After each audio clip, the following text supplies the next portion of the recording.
नमस्कार साथियों, उम्मीद करता हूं कि आप लोग बहुत अच्छे होंगे।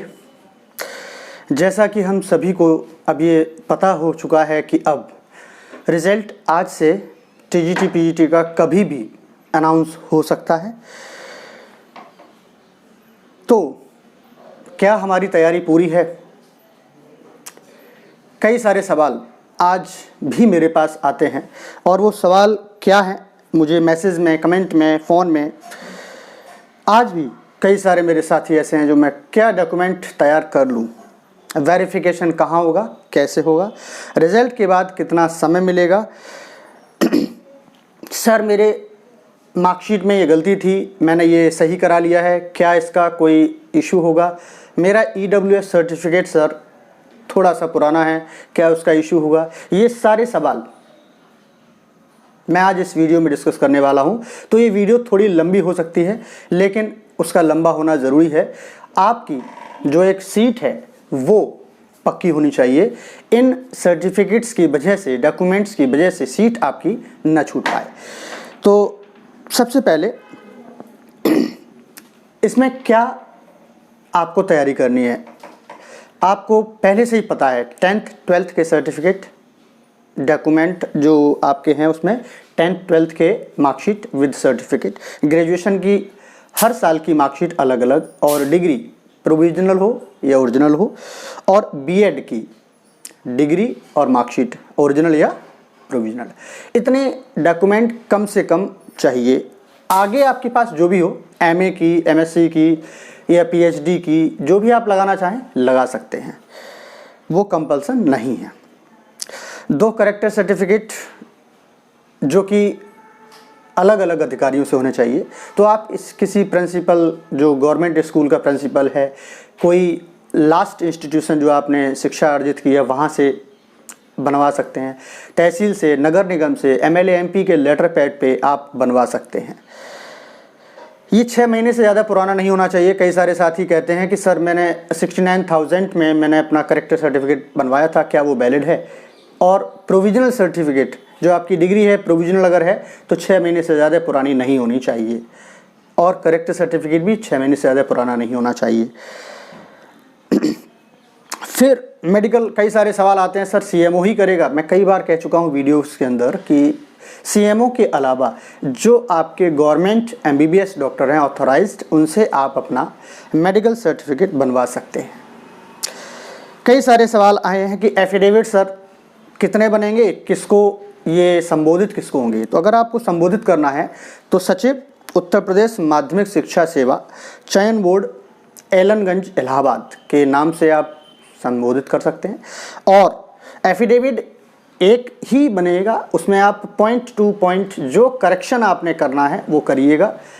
जैसे आपने कोई करेक्शन कराया है अपने मार्कशीट में, वो मेंशन कर सकते हैं। आपने कोई डॉक्यूमेंट लगाया है, वो पुराना हो गया है, आउटडेटेड हो गया है, उसके लिए आप नया बनवा रहे हैं, तो आप वो मेंशन करवा सकते हैं। कोई भी करेक्शन, नाम का, डेट का, है ना। कई सवाल पूछते हैं कि सर मैंने फॉर्म भरते समय जो मार्कशीट लगाई थी उसमें गलती थी, नाम की, मार्क्स की या इशू डेट की, बाद में करेक्शन करा लिया तो अब मार्कशीट ऑनलाइन शो नहीं हो रही है।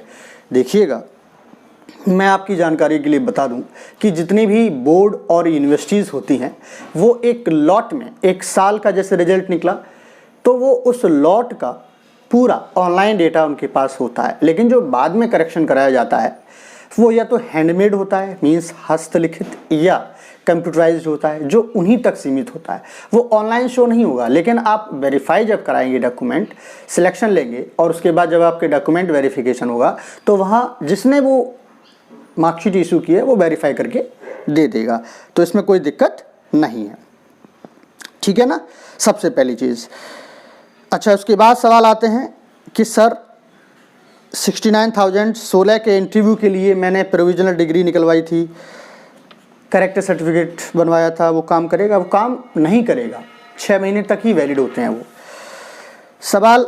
और भी कई मेरे साथी जो EWS से संबंधित हैं, जिन्होंने EWS बनवाया है, इस फॉर्म में लगाया है, वे बहुत परेशान हैं। कह रहे हैं कि सर कई सारे साथियों के 31 मार्च 2021 के बाद जो फॉर्म फिल हुए हैं उनमें नए EWS लगाए गए हैं, लेकिन हमने तो पुराने सर्टिफिकेट जो लास्ट ईयर फॉर्म भरा था 2020 में, उसमें हमने पुराने EWS सर्टिफिकेट लगाए हैं। तो मेरे भाइयों और बहनों, मैं ये आपसे कहना चाह रहा हूँ कि आप ये बताइए कि फॉर्म जो फिल हुआ था वो 2020 में हुआ था, तो 2020 में भी आपने इस फॉर्म को ऐड किया होगा, जो आपने सर्टिफिकेट बता रहे हैं फॉर्म में वही ऐड किया होगा। तो उस समय इसकी वैल्यू क्या थी, या इसकी आउटडेट क्या थी, या इसकी एक्सपायरी डेट क्या थी, 31 मार्च 21 ही थी। तो इससे कोई फ़र्क नहीं पड़ता है। मैं सिर्फ आपसे कह रहा हूँ कि आप वो जो फॉर्म लगा चुके हैं फॉर्म में, वही फॉर्म अपने साथ रखें डॉक्यूमेंट वेरिफिकेशन के टाइम पर, तो आपको कोई भी दिक्कत नहीं होने वाली है। बहुत सारे साथी मेरे परेशान होकर मुझसे ये सवाल करते हैं EWS सर्टिफिकेट के रिगार्डिंग, सर मेरा पुराना है, कोई इशू तो नहीं है ना। तो ये आपको मैं बता दूं कि आपके पास जो फॉर्म में आपने EWS सर्टिफिकेट लगाया है, वही सर्टिफिकेट आप अपने पास डॉक्यूमेंट वेरिफिकेशन के समय रखेंगे। एक सवाल और आता है मेरे पास कि सर मैंने जब फॉर्म भरा था तो प्रेफरेंशियल एजुकेशन के अंदर जो बीएड का कॉलम होता है, TGT के अंदर एक बीएड का कॉलम होता है, वो मैंने नो कर दिया है, क्या कोई इशू है? देखिएगा, अगर इशू होता आपके फॉर्म के साथ में, तो क्या आप एग्ज़ाम में बैठ पाते? नहीं, आपका फॉर्म ही कैंसिल हो जाता, आप एग्ज़ाम नहीं दे पाते। तो अभी तक अगर कोई प्रॉब्लम नहीं हुई है तो आगे भी कोई प्रॉब्लम नहीं होगी, क्योंकि आप अपनी सेफ्टी के लिए एक एफिडेविट में लाइन मेंशन करा सकते हैं कि क्लरिकल फॉल्ट, साइबर कैफ़े की भूल के कारण ऐसा हुआ है। मेरे पास बीएड की डिग्री है और जो आप दिखा सकते हैं, है ना, इसमें कोई दिक्कत नहीं है। ये क्लरिकल फॉल्ट है, बहुत सारे लोगों ने ये गलतियाँ की हैं और एग्ज़ाम भी दिया है, तो ये कोई प्रॉब्लम नहीं है। देखिए, मैंने ये सारे के सारे जो प्रॉब्लम्स हैं मेरे पास मैसेज, कमेंट और कॉल जो आए हैं उनसे ये कलेक्ट की हैं। अगर आपके पास भी कोई भी जो आपकी ऐसी गलती है या ऐसी मिस्टेक है जिसे मैं कवर नहीं कर पाया हूँ, जिसे मैं नहीं सम्मिलित कर पाया हूँ इस वीडियो में, तो आप मुझे कमेंट बॉक्स में अपनी कोई भी प्रॉब्लम है उसे टाइप करिएगा और मेरे कमेंट बॉक्स में ज़रूर शेयर करिएगा। अगर आपको कोई और भी दिक्कत है तो मेरे व्हाट्सएप नंबर, इस वीडियो के नीचे एक व्हाट्सएप नंबर दिया होगा, आप उस व्हाट्सएप पर अपना मैसेज को टाइप करके सेंड करिएगा। आपको हर संभव जो भी कोशिश मेरी रहेगी आपकी समस्या का समाधान करने की कोशिश करूँगा। ये आज की वीडियो के लिए इतना सिर्फ। हाँ, मैं एक चीज़ ज़रूर कहना चाहूँगा। देखिएगा, बहुत से साथी परेशान हैं, इतने नंबर में हो जाएगा। फिर मैं उनके लिए एक शब्द कहूँगा, जीत या हार ये है परिणाम।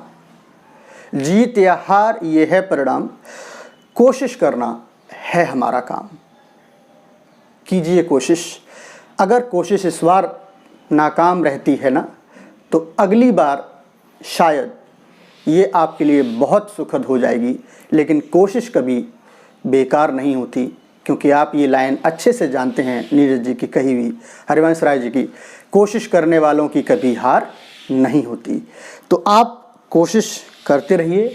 अगली परीक्षाएं एकदम आपके नज़दीक हैं। NBS, KBS, UPTGT, PGT, LT, जो UPLT है, ये सभी परीक्षाएं आपके एकदम सामने हैं। हो सकता है कि प्राइमरी की भी परीक्षाएं आपको देखने को मिलें, वैकेंसीज देखने को मिलें। तो आप अपनी इस कोशिश को जारी रखें और सफलता जब तक न मिले तब तक रुकना नहीं है। इस उम्मीद के साथ आपसे वादा लेता हूँ, आपसे एक संकल्प लेता हूँ और आप दृढ़ रहें अपने निश्चय के साथ। देखिए, अगर असफल होंगे तो नाखुश होंगे, है ना। तो खुश और नाखुश ये अपने अंदर रखिएगा, ये चाबी अपने पास रखिएगा। वरना ये चाबी जब आप दूसरों को दे देते हैं कि अरे ये क्या कहेगा, वो क्या कहेगा, अगर मैं ऐसा नहीं हो पाया तो वो क्या करेगा, नहीं। देखिएगा, खुश रहने के लिए जो शेर है ना, वो भी सर्कस में दूसरों की खुशी के लिए नाचता है। तो जब शेर दूसरों के लिए नाच सकता है तो आप क्यों नहीं नाचिए। लेकिन इंसान में एक चीज़ है, वो है अपने ऊपर काबू रखने के लिए उसके पास दिमाग है, मन है, उस पर काबू रखें बस। रिज़ल्ट किसी भी समय अब आपके सामने हो सकता है। और मैं सिर्फ एक और रिक्वेस्ट करूंगा कि मेरे वीडियोस देखते आप लोग हैं, आपको अपनी समस्याओं का समाधान मिलता है, हेल्पफुल चैनल है। आपको अगर लगता है तो इसे शेयर ज़रूर किया करिएगा। हो सकता है ये समस्या आपकी ना हो, या आपकी हो तो आपने समाधान कर लिया, बाकी लोग देखिए हो सकता है आपके ग्रुप में कोई हो उसे समस्या हो और उसे ये वीडियो बहुत हेल्पफुल हो। तो आप प्लीज़ शेयर ज़्यादा से ज़्यादा करें इस वीडियो को। लाइक कर सकते हैं अगर आपको वीडियो पसंद आता है। और चैनल को देखने वाले, मैंने आज डेटा देखा अपने चैनल का, तो वहाँ देखा कि व्यूज़ तो बहुत हैं लेकिन सब्सक्राइब हर कोई नहीं करता है चैनल को। तो चैनल को सब्सक्राइब करिए सर। आप लोग मेरी प्रेरणा हैं, आप लोग मुझे हिम्मत देते हैं। तो आप चैनल को सब्सक्राइब करके केवल मुझे ये हिम्मत दीजिए, मुझे ये विश्वास दीजिए कि आप मेरे प्रशंसक हैं और आप मेरे चैनल को पसंद करते हैं। ये चैनल आपकी मदद करने के लिए हमेशा तत्पर रहता है। इसी उम्मीद के साथ कि आप मेरे चैनल को सब्सक्राइब अवश्य करेंगे।